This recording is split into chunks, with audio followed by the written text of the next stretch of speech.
नमस्कार। आज मैं सुना रही हूँ मुंशी प्रेमचंद जी की कहानी रसिक संपादक।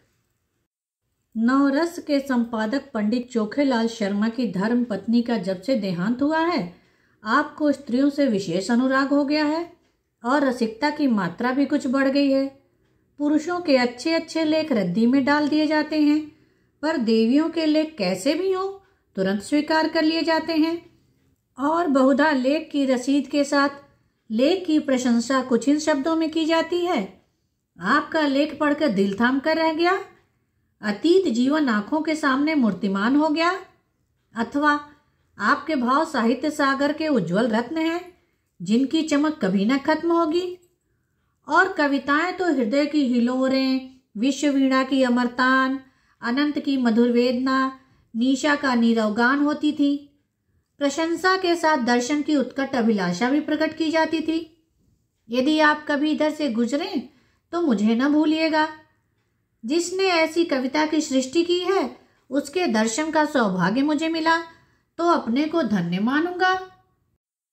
लेखिकाएं अनुराग में प्रोत्साहन से भरे हुए पत्र पाकर फूली न समाती। जो लेख अभागे भिक्षुक की भांति कितने ही पत्र पत्रिकाओं के द्वार से निराश लौट आए थे, उनका यहाँ इतना आदर। पहली बार ही ऐसा संपादक जन्मा है जो गुणों का पारखी है। और सभी संपादक अहम मन्य हैं जो अपने आगे किसी को समझते ही नहीं है। जरा सी संपादकी क्या मिल गई, मानो कोई राज्य मिल गया। संपादकों को कहीं सरकारी पद मिल जाए तो अंधेर मचा दें।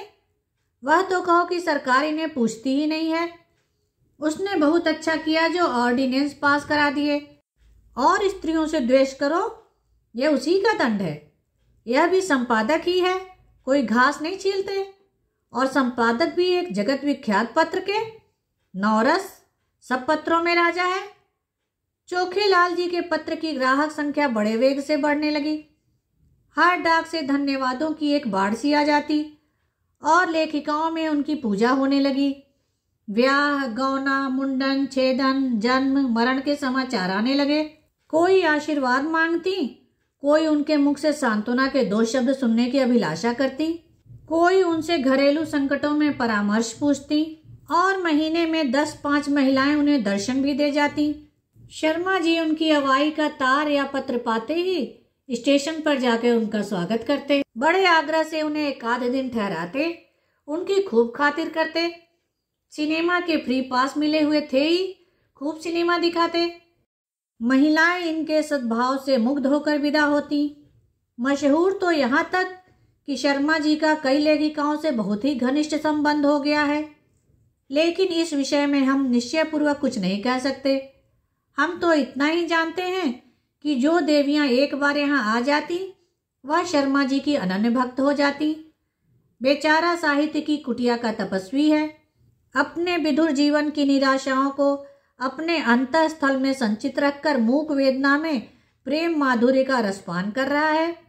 संपादक जी के जीवन में जो कमी आ गई थी उसकी कुछ पूर्ति करना महिलाओं ने अपना धर्म सा मान लिया। उनके भरे हुए भंडार में से अगर एक क्षुधित प्राणी को थोड़ी सी मिठाई दी जा सके तो उससे भंडार की शोभा ही है। कोई देवी पार्सल से अचार भेज देती, कोई लड्डू। एक ने पूजा का ऊनी आसन अपने हाथों से बनाकर भेज दिया। एक देवी महीने में एक बार आकर उनके कपड़ों की मरम्मत कर देती थी। दूसरी देवी महीने में 2-3 बार आकर उन्हें अच्छी अच्छी चीजें बनाकर खिला जाती थी। अब वह किसी एक के न होकर सबके हो गए थे। स्त्रियों के अधिकार का उनसे बड़ा रक्षक शायद ही कोई मिले। पुरुषों से तो शर्मा जी को हमेशा तीव्र आलोचना ही मिलती थी। श्रद्धा में सहानुभूति का आनंद तो उन्होंने स्त्रियों में ही पाया।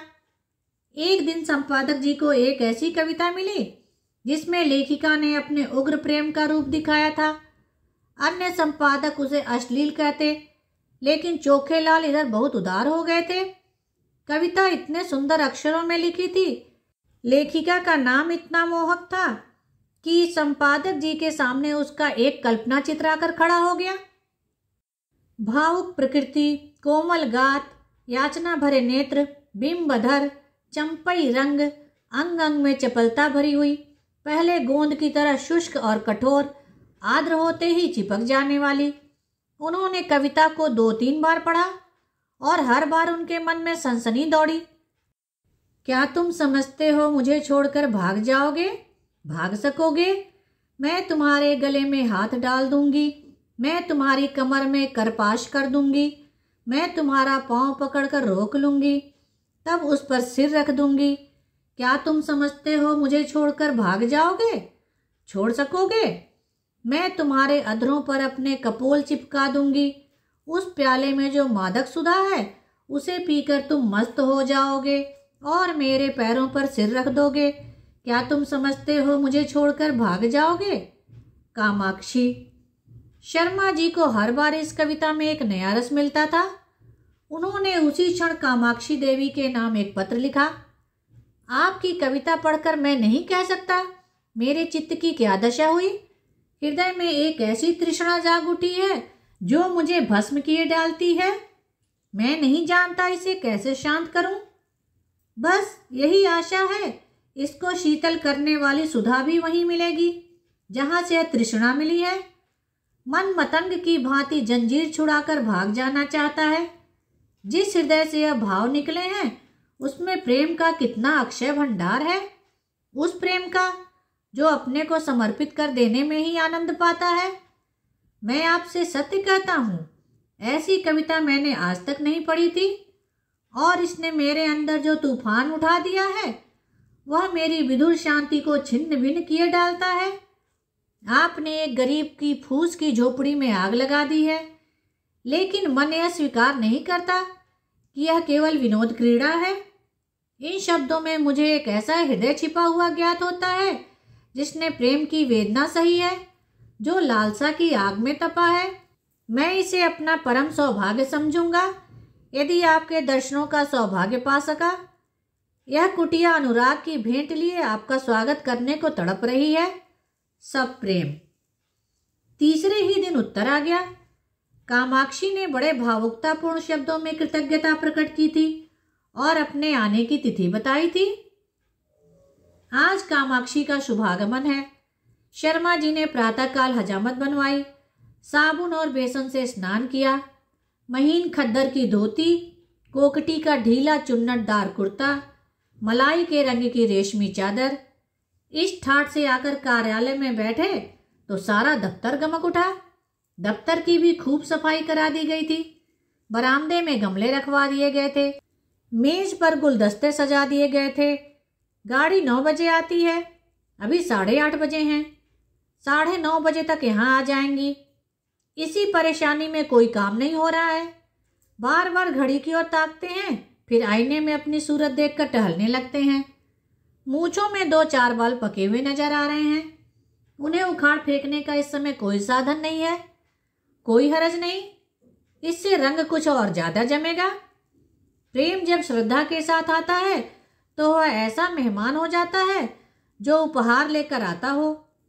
युवकों का प्रेम खर्चीली वस्तु है, लेकिन महात्माओं या महात्मापन के समीप पहुंचे हुए लोगों को प्रेम उल्टे और कुछ ले आता है।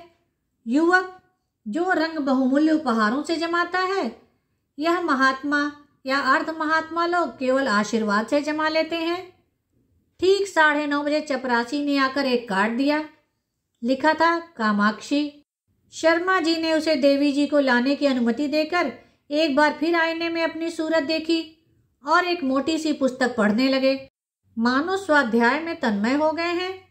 एक क्षण में देवी जी ने कमरे में कदम रखा। शर्मा जी को उनके आने की खबर न हुई। देवी जी डरते डरते समीप आ गईं। तब शर्मा जी ने चौंक कर सिर उठाया, मानो समाधि से जाग पड़े हों, और खड़े होकर देवी जी का स्वागत किया। मगर यह वह मूर्ति न थी जिसकी उन्होंने कल्पना कर रखी थी। एक काली मोटी अधेड़ चंचल औरत थी जो शर्मा जी को इस तरह घूर रही थी मानो उन्हें पी जाएगी। शर्मा जी का सारा उत्साह, सारा अनुराग ठंडा पड़ गया। वह सारी मन की मिठाइयाँ जो वह महीनों से खा रहे थे पेट में शूल की भांति चुभने लगी। कुछ कहते सुनते न बना, केवल इतना बोले, संपादकों का जीवन बिल्कुल पशुओं का जीवन है। सिर उठाने का समय नहीं मिलता। उस पर कार्याधिक्य से मेरा स्वास्थ्य बिगड़ रहा है। रात ही से सिर दर्द से बेचैन हूँ। आपकी क्या खातिर करूँ? कामाक्षी देवी के हाथ में एक बड़ा सा पुलिंदा था। उसे मेज पर पटक कर रुमाल से मुंह पोंछकर मृदु स्वर में बोली, यह आपने तो बड़ी बुरी खबर सुनाई। मैं तो एक सहेली से मिलने जा रही थी, सोचा रास्ते में आपके दर्शन करती चलूं, लेकिन जब आपका स्वास्थ्य ठीक नहीं है तो मुझे यहाँ कुछ दिन रहकर आपका स्वास्थ्य सुधारना पड़ेगा। मैं आपके संपादन कार्य में भी आपकी मदद करूंगी। आपका स्वास्थ्य स्त्री जाति के लिए बड़े महत्व की वस्तु है। आपको इस दशा में छोड़कर मैं अब नहीं जा सकती। शर्मा जी को ऐसा जान पड़ा जैसे उनका रक्त प्रवाह रुक गया है, नाड़ी छूटी जा रही है। उस चुड़ैल के साथ रहकर तो जीवन ही नरक हो जाएगा। चली हैं कविता करने, और कविता भी कैसी, अश्लीलता में डूबी हुई। अश्लील तो है ही, बिल्कुल सड़ी हुई गंदी। एक सुंदरी युवती की कलम से वह कविता काम बाण थी, इस डायन की कलम से तो अब परनाले का कीचड़ है। मैं कहता हूँ इसे ऐसी कविता लिखने का अधिकार ही क्या है? यह क्यों ऐसी कविता लिखती है? क्यों नहीं किसी कोने में बैठकर राम भजन करती? आप पूछती है मुझे छोड़कर भाग सकोगे? मैं कहता हूँ आपके पास कोई आएगा ही क्यों? दूर से ही देखकर न लंबा हो जाएगा। कविता क्या है जिसका न सिर न पैर, मात्राओं तक का तो इसे ज्ञान नहीं है, और कविता करती है। कविता अगर इस काया में निवास करती है तो फिर वह गधा भी गा सकता है, ऊंट भी नाच सकता है। इस राण को इतना भी नहीं मालूम कि कविता करने के लिए रूप और यौवन चाहिए, नजाकत चाहिए, नफासत चाहिए। भूतनी सी तो आपकी सूरत है, रात को कोई देख ले तो डर जाए, और आप उत्तेजक कविता लिखती हैं। कोई कितना ही क्षुधातुर हो तो क्या गोबर खा लेगा? और चुड़ैल इतना बड़ा पोथा लेती आई है, इसमें भी वही पर नाले का गंदा कीचड़ होगा। उस मोटी पुस्तक की ओर देखते हुए बोले, नहीं नहीं, मैं आपको कष्ट नहीं देना चाहता, वह ऐसी कोई बात नहीं है। 2-4 दिन के विश्राम से ठीक हो जाएगा। आपकी सहेली आपकी प्रतीक्षा करती होगी। आप तो महाशय जी संकोच कर रहे हैं। मैं 10-5 दिन के बाद भी चली जाऊंगी तो कोई हानि ना होगी। इसकी कोई आवश्यकता नहीं है देवी जी। आपके मुंह पर तो आपकी प्रशंसा करना खुशामद होगी, पर जो सज्जनता मैंने आप में देखी है वह कहीं नहीं पाई। आप पहले महानुभाव हैं जिन्होंने मेरी रचना का आदर किया, नहीं तो मैं निराश हो चुकी थी। आपके प्रोत्साहन का यह शुभ फल है कि मैंने इतनी कविताएं रच डाली। आप इनमें से जो चाहे रख लें। मैंने एक ड्रामा भी लिखना शुरू कर दिया है, उसे भी शीघ्र ही आपकी सेवा में भेजूंगी। कहिए तो 2-4 कविताएं सुनाओ। ऐसा अवसर फिर मुझे कब मिलेगा?